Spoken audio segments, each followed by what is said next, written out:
ఒకప్పుడు స్టార్ హీరోలు వేరు, ఇప్పుడు పాన్ ఇండియా స్టార్లు వేరు. అప్పుడు స్టార్ హీరోలు కేవలం హీరోయిజం మాత్రమే చేసేవారు, విలన్స్ గా వేరే వాళ్ళను పెట్టుకునేవాళ్ళు. కానీ ఇప్పుడు స్టార్ హీరోలు ఈ హీరోయిజం కమ్ విలనిజం మొదలు పెట్టారు. ఈ లిస్ట్ లో రెబల్ స్టార్ కూడా చేరాడు. రాజా సాబ్ ఇది హర్రర్ కామెడీ మూవీ, ఫౌజీ ఇది లవ్ స్టోరీ, స్పిరిట్ ఇది యాక్షన్ మూవీ, ఇక సలార్ సీక్వెల్, కల్కి సీక్వెల్ ఇవన్నీ కూడా వేటికవే డిఫరెంట్ మూవీస్.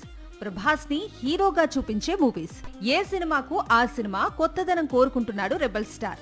అందులో భాగంగానే ఇప్పుడు కెరీర్ లో ఫస్ట్ టైం విలన్ రోల్ చేస్తున్నాడట.